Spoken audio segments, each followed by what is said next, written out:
Examinando las teorías físicas de la relatividad, la teoría cuántica de campos o incluso la de los universos paralelos, encontramos razones teóricas importantes para considerar la posibilidad de que algún día podamos realizar viajes en el tiempo. La gran paradoja se encuentra en que si efectivamente desarrollaremos tal tecnología en el futuro, en nuestro presente ya habríamos sido visitados por nosotros mismos una vez puesta en marcha esa supuesta máquina. Para algunos científicos, si nadie proveniente del futuro ha logrado llegar hasta aquí, podría deberse a que nuestra raza, la humana, se agotará, se extinguirá antes de llegar a tal grado de evolución tecnológica. Pero existe otra posibilidad, y es que esos viajes en el espacio-tiempo ya se hayan producido y hayamos sido visitados por nuestros hermanos del futuro. De ser así, ¿cuándo vinieron? ¿Existe una relación entre esos posibles viajes en el tiempo y lo que hoy llamamos extraterrestres? Y lo que es más importante, ¿dejaron alguna evidencia de su viaje por el pasado? Creo que el mundo está más que capacitado para aceptar la posibilidad de que no seamos lo que creemos ser. Precisamente cuando encontramos lo imposible en la ciencia es cuando realmente podemos llegar a avanzar en ella. Es un reto, ¿no? Intentar explicar por qué hay determinados objetos que aparecen donde no deberían de estar. Cuando empiezan a aparecer las mismas piezas en otras partes del mundo, pues yo creo que ya deberían ser objeto de estudio. Todas esas cosas nos hacen pensar que tendríamos que revisar nuestra historia, que tal vez no fuimos los primeros con un desarrollo técnico en la Tierra, o que nuestras cronologías están absolutamente desfasadas. Es importante que la revisemos. La historia se va reescribiendo por sí sola con el paso del tiempo. No podemos cubrir una verdad como esa.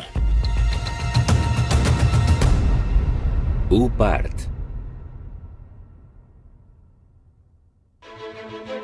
Jeroglíficos del siglo IV a.C. donde se muestra el uso de la electricidad. Mapas que demuestran que el continente americano habría sido descubierto mucho antes de la llegada de los barcos españoles y portugueses. Cuevas que fueron habitadas hace 150.000 años, pero que poseen una compleja red de tuberías.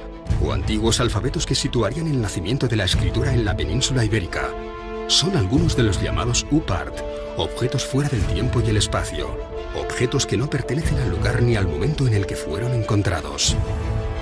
Son objetos tecnológicamente hablando que han sido encontrados en lugares pertenecientes a un periodo de la historia donde no deberían de estar, porque no había la tecnología en aquel tiempo como para desarrollar estos objetos. Lo curioso es cuando esos objetos no se resumen a uno, ni a dos, ni a tres, sino que estamos hablando de bastantes que son siendo encontrados. Se alejan un poco de lo que son los límites de los paradigmas históricos aceptados por nosotros, por los ámbitos académicos. Son objetos que aparecen en contextos espaciales o temporales extraños, alejados de los paradigmas históricos conocidos, o que demuestran algún tipo de tecnología más avanzada de lo normal para su tiempo y su espacio. Y constituyen un reto para la ciencia que los discrimina, porque no tiene cómo catalogarlos, pero también para los propios especialistas, porque nos lleva a preguntarnos muchas veces si en un pasado remoto hubo una tecnología más avanzada que la actual, y si eso fue así,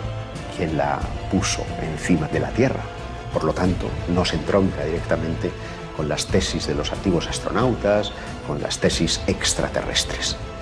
Cuando tú vas a lugares como Tiahuanaco y te plantas delante del monolito Bennett o del monolito Ponce, 7 metros de altura, es algo extraordinario, ¿no? Porque la sensación que te da al contemplar estas figuras es que no estás viendo a alguien del pasado. La sensación que te da es que estás viendo a alguien del futuro. Y eso se representó hace más de 4.000 años.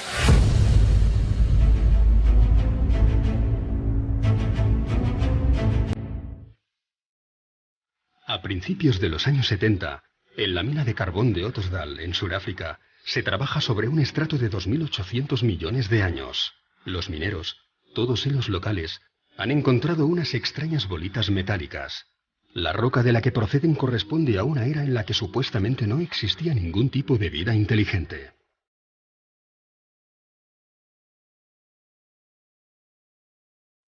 Los orígenes del hombre se remontan a más o menos a los 40.000, 50.000, 100.000 años.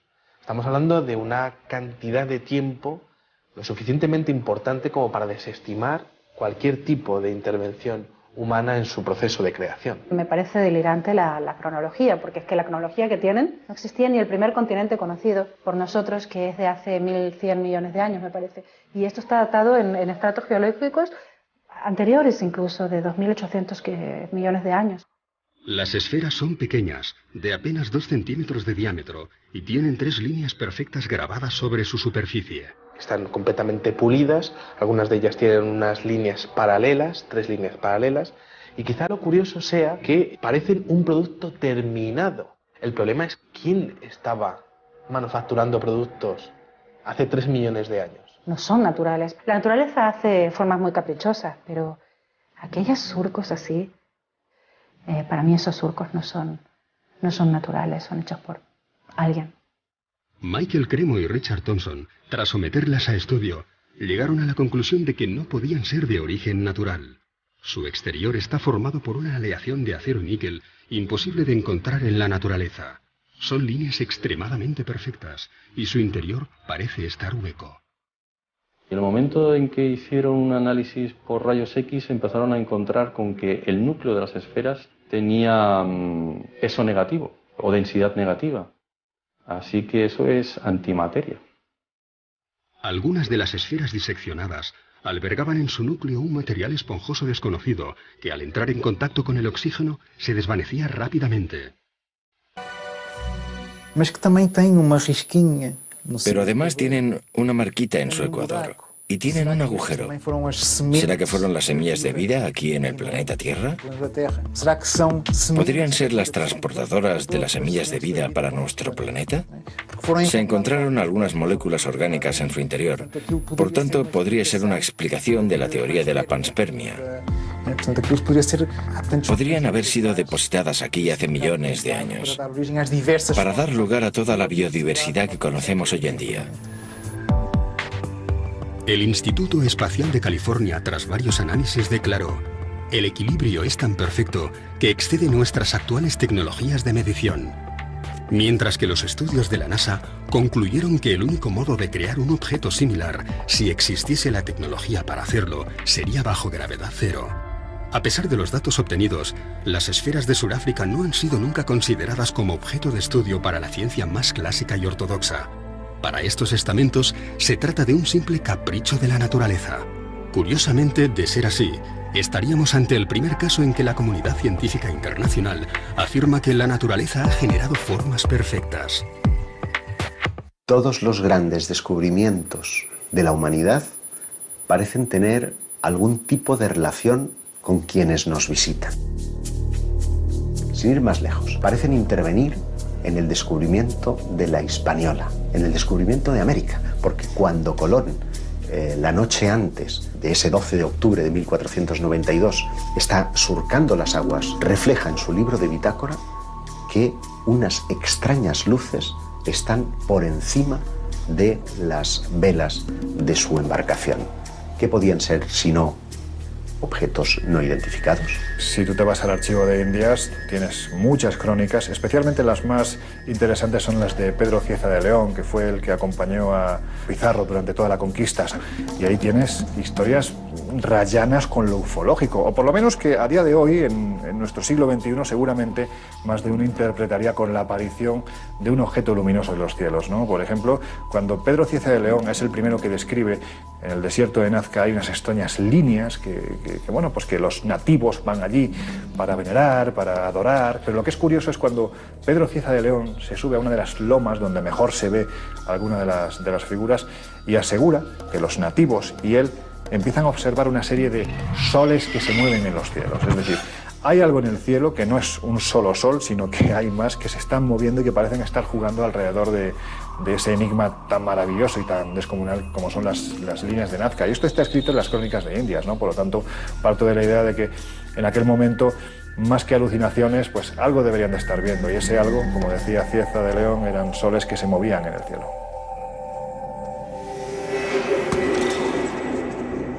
Si realmente estas luces u objetos no identificados acompañaron a los descubridores portugueses y españoles del siglo XVI, podrían estar también relacionadas con algunos de esos artefactos fuera del espacio y el tiempo que tanto intrigan a los historiadores. Es el caso del mapa de Piri Reis.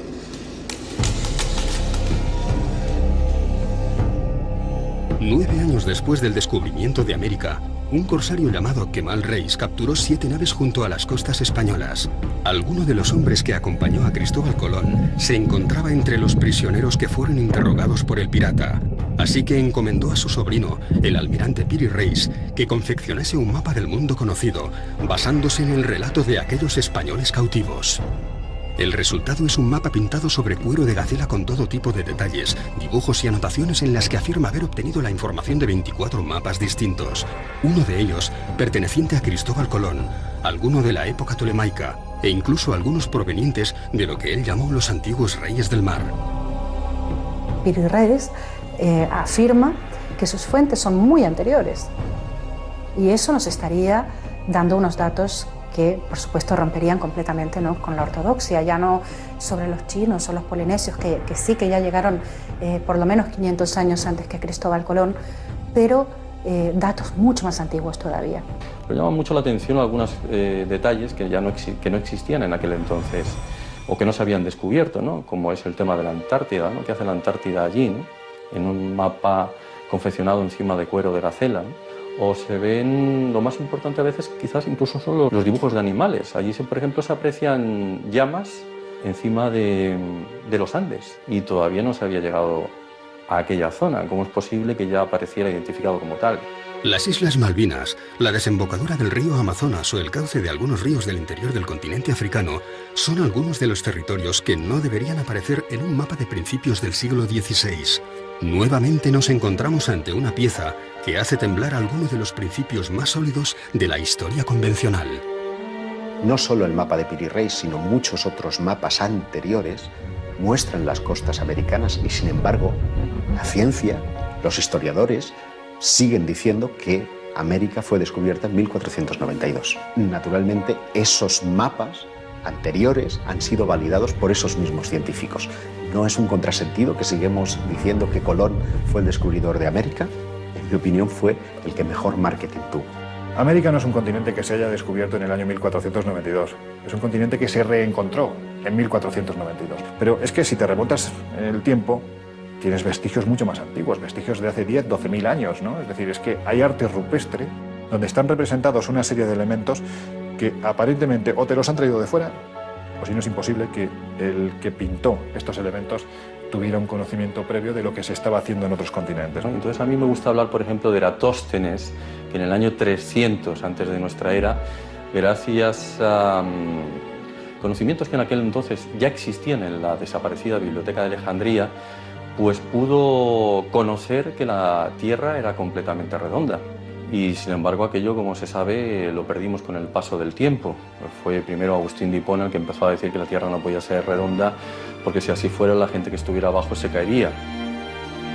Fueron muchos los tesoros arqueológicos que, una vez descubierto o redescubierto el Nuevo Mundo, pasaron desapercibidos para aquellos navegantes portugueses y españoles del siglo XVI. Algunos, como las llamadas piedras de Ica, mantuvieron ocultos sus secretos hasta nuestros días, como si estos Supart tuviesen la extraña manía de dinamitar todas las cronologías de la historia del ser humano, como si estuvieran allí con la clara intención de hacernos dudar.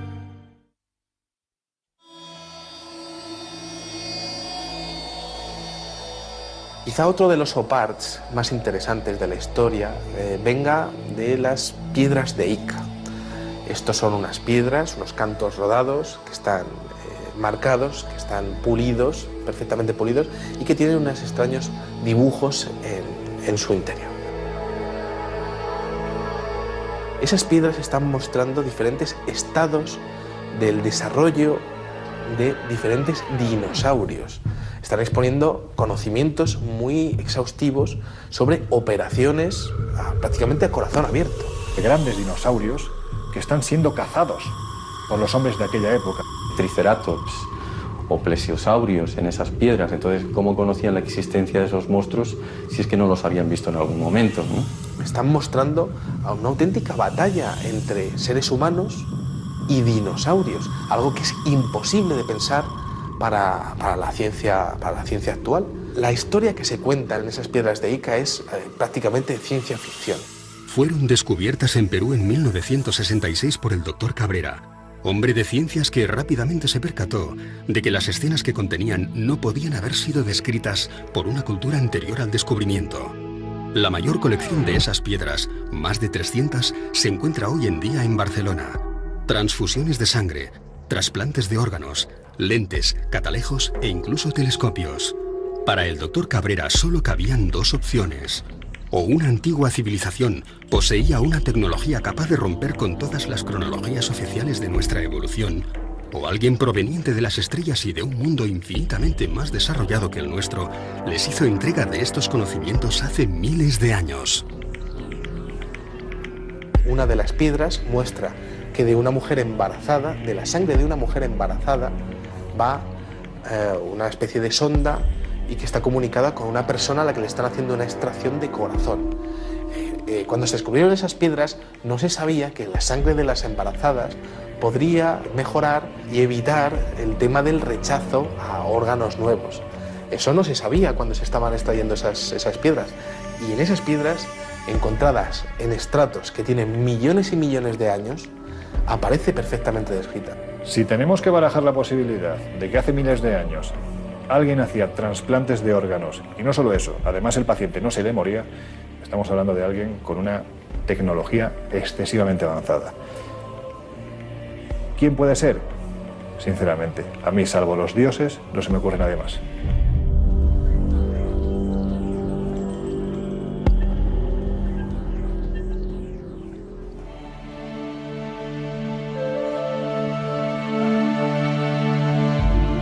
A principios del siglo XX se descubre el mecanismo de Antikythera, uno de los pocos UPAs reconocidos y validados por la comunidad científica internacional. Una calculadora mecánica de bronce cubierta de signos e inscripciones en griego antiguo, que fue diseñada para calcular con total precisión los movimientos del Sol, la Luna y de otros cuerpos celestes como Mercurio o Venus. Podía predecir eclipses e incluso mostraba órbitas de planetas desconocidos en las fechas en las que fue datado. El artefacto fue rescatado de las profundidades del mar, de los restos de una embarcación griega del año 150 a.C.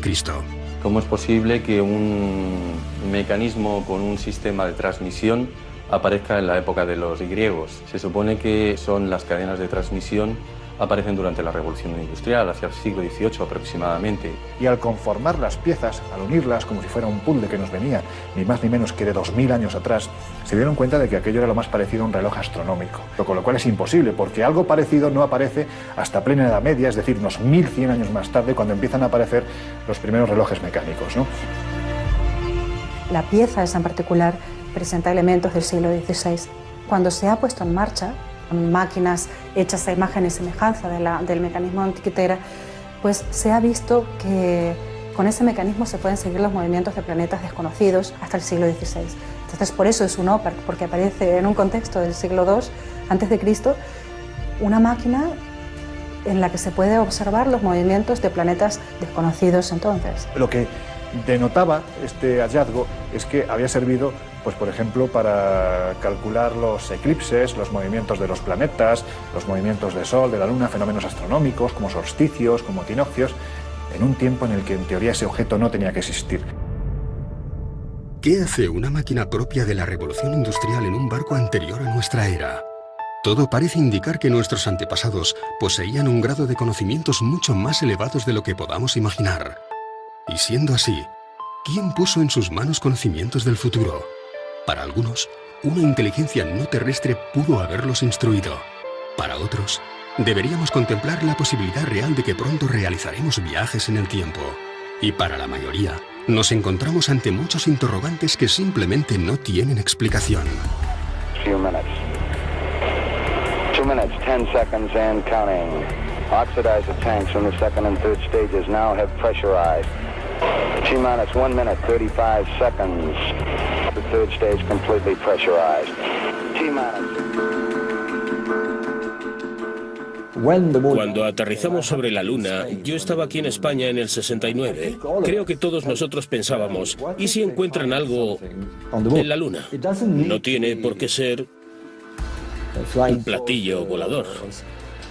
Todo lo que necesitaban encontrar Era un arañazo que fuera artificial. Solo una marca que fuese artificial. No debería estar ahí. Eso cambiaría por completo lo que sabemos sobre nosotros y sobre el universo. La idea de que podamos encontrar uno de estos arañazos, no solo sobre una piedra terrestre, sino sobre alguno de los cuerpos celestes a los que poco a poco vamos acercándonos, es lo suficientemente inquietante como para que incluso la Asamblea General de las Naciones Unidas haya llegado a contemplarla. En 1992, el profesor Richard Hoagland expuso para la Asamblea todos los datos conocidos hasta el momento acerca de los restos arqueológicos con los que ya se habían topado algunas de nuestras sondas espaciales. Hoagland fue compañero de la universidad del famoso astrofísico Carl Sagan. Trabajó como consultor para la NASA y para la cadena de televisión CBS, acompañando todas las grandes misiones espaciales, como la Mariner, la Voyager o la Pioneer.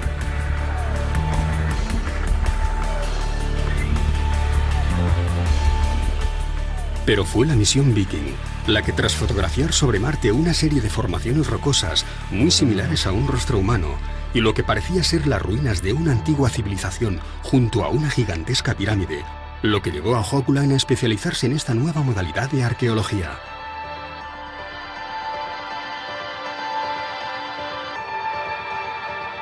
Y en un seguimiento de aquello que encontró en Marte acerca de una posible civilización avanzada varios millones de años atrás que podrían tener relación con nosotros. Ellos mismos podrían ser humanos. Que esa civilización haya dejado marcas en otros puntos del sistema solar. Le pareció interesante el hecho de que la NASA y la ESA mostraran gran interés en el estudio de un determinado asteroide alrededor de Marte. El asteroide Heinz, que tiene una forma similar a la de un diamante y que, por todas sus características y el hecho de parecer hueco y que, según las pruebas de resonancia, podría tener unos corredores por el medio, en fin, según la fisonomía de aquel objeto, podría ser artificial.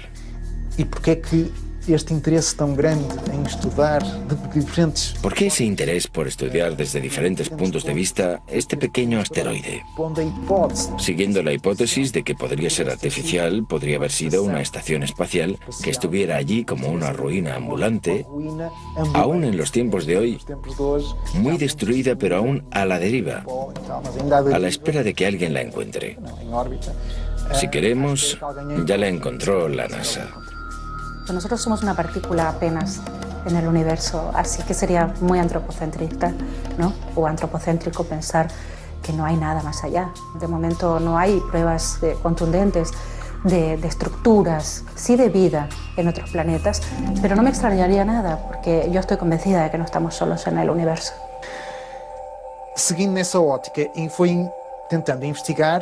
Siguiendo con esta óptica, fue investigando en otras partes del sistema solar.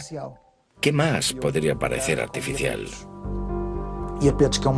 Y se dio de bruces con Iapetus. Iapetus es una luna de Saturno. Tiene una columna en su ecuador que sugiere que dos partes se ensamblaron. Visto en perspectiva, se distingue que la luna no es totalmente redonda. Tiene aristas. ¿Cómo es que un satélite natural tiene aristas? Por otro lado, tiene una serie de pequeñas semejanzas con una estructura que estuviera cediendo. Buscó ejemplos de otras estructuras hexagonales para dar a entender que aquello efectivamente podría ser artificial, haber sido construido desde dentro con diferentes hexágonos, formando una estructura que habría ido cediendo a lo largo de millares y millares y millares de años.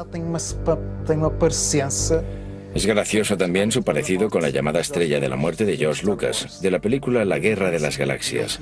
Y él cuestiona, ¿qué sabía George Lucas que nosotros no sabemos? Levanta varias hipótesis. Aquello podría ser una base científica, podría ser un hotel. Él lo llama Luna con vistas. Un lugar único en el sistema solar, con vistas al gran planeta Saturno. Algo espectacular.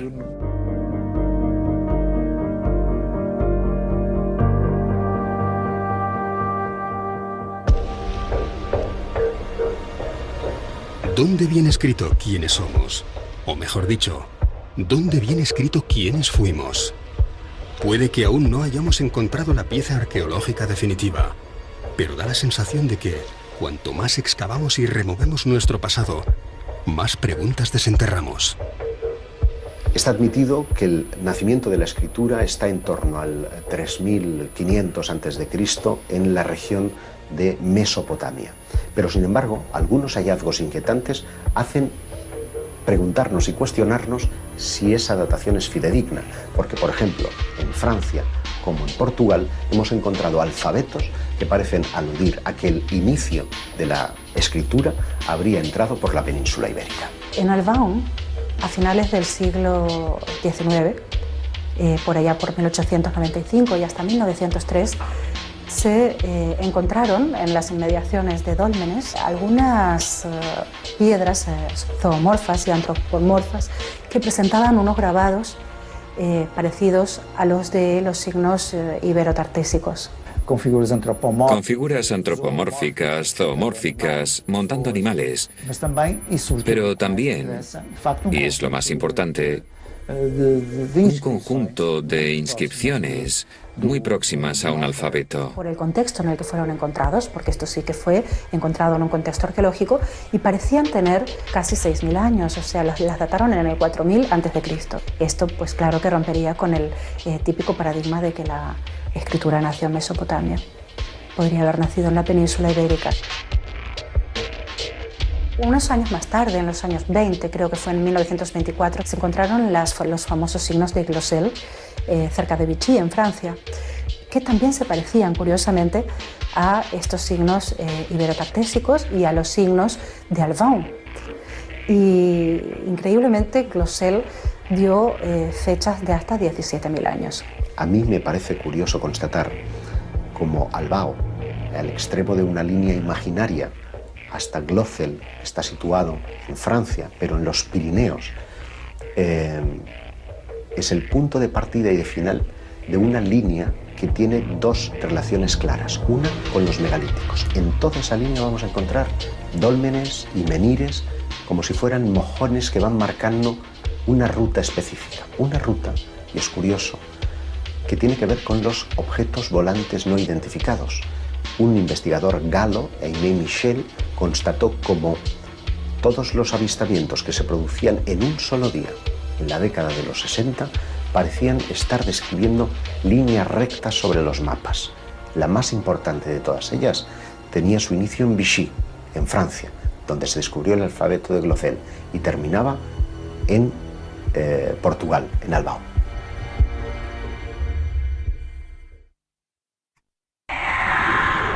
Un ser que estaba de espaldas a él se da la vuelta y se encuentra a sí mismo. ¿Por qué hay determinados objetos que aparecen donde no deberían de estar? Estamos siendo tutelados por una especie de inteligencia. Secuestran generalmente mujeres jóvenes, tienen un interés fundamental en la genética, en la reproducción. Extraterrestres, los domingos, solo en Historia.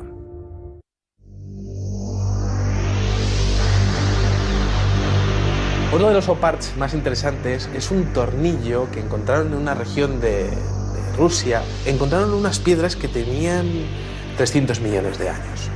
De repente apareció un extraño fósil de lo que parecería ser un tornillo. Claro, ¿quién estaba hace 300 millones de años manufacturando un tornillo de tales características? Ese tornillo tenía 2 centímetros de dimensiones.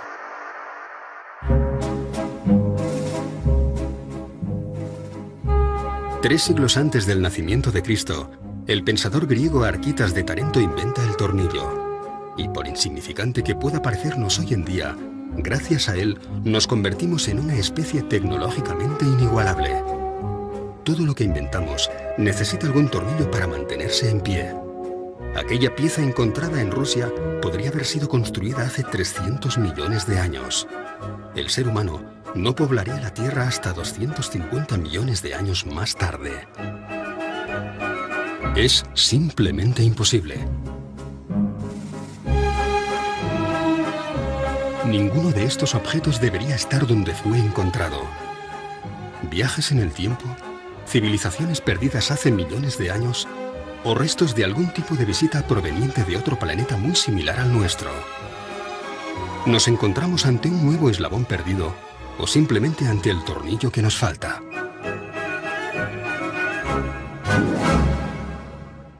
Si tú coges un metro, por ejemplo, como medida y pones aquí al principio del metro 200.000 años, 200.000 que es nada, y pones aquí el año 2013 que estamos, hemos tenido en nuestra historia, creo, no sé si son 17 o 19 civilizaciones, fenicias, faraónicas, romanas, griegas, españolas, etcétera, etcétera. En los últimos 5.000 años, a esta escala de un metro, 200.000, y nosotros, las 17 o 19 civilizaciones que conocemos entran en 3 milímetros. 3 milímetros entran 17 o 19 civilizaciones.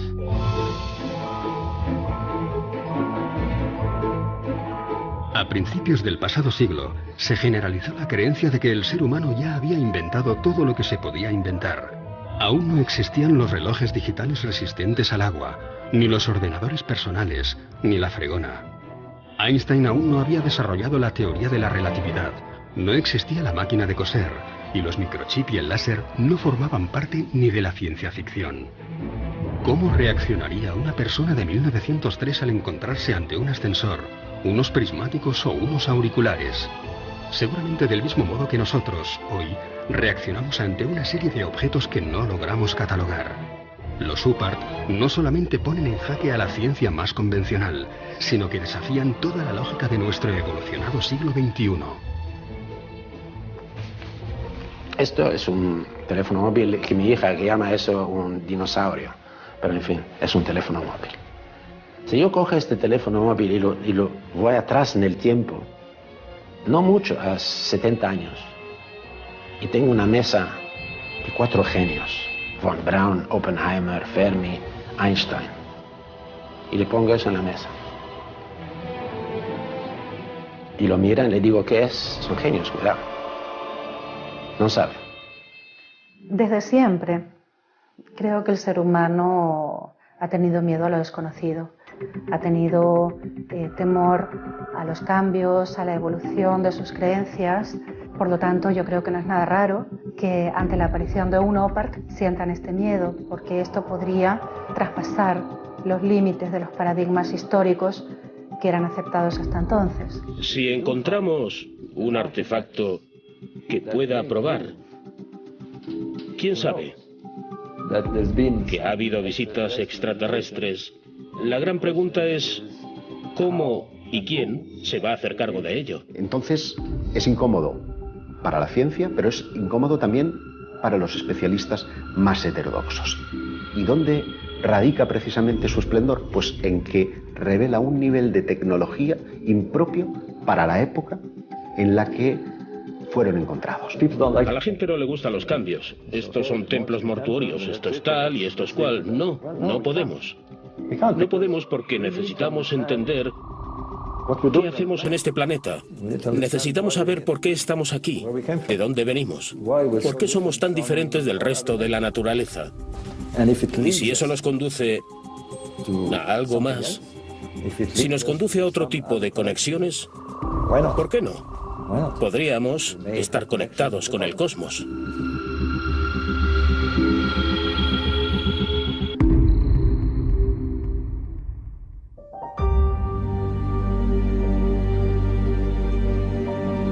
En 1995, un equipo ruso hace un sorprendente hallazgo. Una enorme losa de piedra que parece mostrar un mapa tridimensional de los montes Urales. Un profesor llamado Chuprov ha oído hablar de unas estelas que muestran mapas de la antigüedad. Es una estela de 1,5 metros aproximadamente. La trasladan directamente de ese lugar a la universidad, la empiezan a analizar y descubren que aquello tiene 3 capas geológicas totalmente distintas. Y que lo que están viendo en realidad es un mapa, pero un mapa tridimensional, un mapa donde se muestran las montañas, los ríos, se muestra la zona en la que se encuentran ellos en todo momento. acaba descubriendo que tiene unos 3.000 años de antigüedad. Los norteamericanos, que fueron los siguientes que analizaron el mapa del creador, dijeron que para poder confeccionar ese mapa, los que lo hicieron deberían haberlo visto desde el cielo. No lo sé, esto es como Nazca, ¿no? ¿Realmente se necesita llegar hasta el cielo para realizar una serie de figuras en el suelo? ¿Quién sabe, no? Un UPART es un objeto que se encuentra fuera de lugar o incluso fuera de su tiempo. Por ejemplo, en el siglo XIX los periódicos estaban repletos de casos de cadenas de oro o de monedas u otros objetos, incluso una campana que supuestamente habían encontrado en una mina de carbón. Por lo tanto, tendría millones de años de edad. Se publicó un libro que se llamaba Forbidden Archaeology, donde se recogen casos de UPARTs, no solo de objetos artificiales que muestran algún tipo de inteligencia avanzada, sino también de herramientas prehistóricas encontradas en estratos en la Tierra donde no deberían estar. Este libro es muy interesante porque muestra la posibilidad de que las civilizaciones empezaron muchos años o quizás 1 millón de años antes de la aparición del hombre en la Tierra, según las teorías oficiales. Uno de los casos recogidos en el libro de la arqueología prohibida es el de una pequeña lente de vidrio extraída por los arqueólogos en Egipto.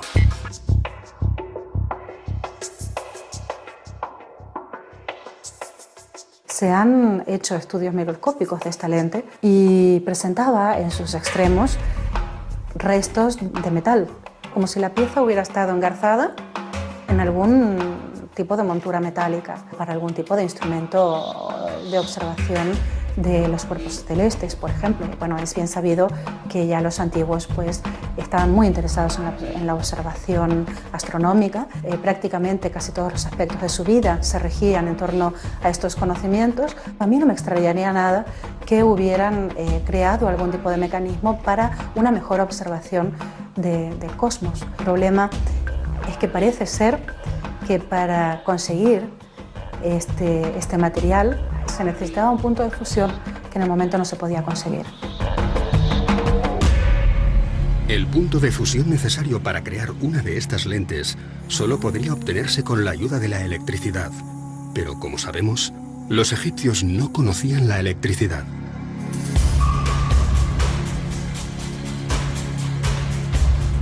En 1931, Wilhelm König encuentra en unas excavaciones unas extrañas vasijas con unos hierros en su interior.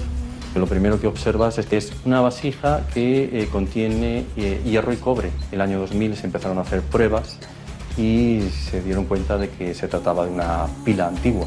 Esa vasija contiene los elementos indispensables para generar electricidad de poco voltaje. Nos da un voltaje ínfimo, un voltaje muy pequeño. Lo que pasa es que ese tipo de pilas, si las unes en serie, el voltaje ya evidentemente se acentúa, es decir, vamos sumando. Para muchos es considerado la primera pila eléctrica de la historia. Se supone que fue Volta, en el año 1800, el primero que nos mostró una pila moderna, ¿no? Que muestran que los conocimientos de la electricidad ya existían en aquel entonces, ¿no? O joyas como las joyas de Tutankamón y otros faraones, donde se observa galvanización, la mezcla del oro con la plata, y que eso es imposible, salvo que se conozca la electricidad. Llegando a una gran conclusión para todo esto, supongamos que sabemos que hemos sido visitados por extraterrestres. Vale. ¿Se va a caer el cielo sobre nuestras cabezas? No. Intentaremos seguir investigando quiénes fueron. Para mí es algo maravilloso. No estamos solos.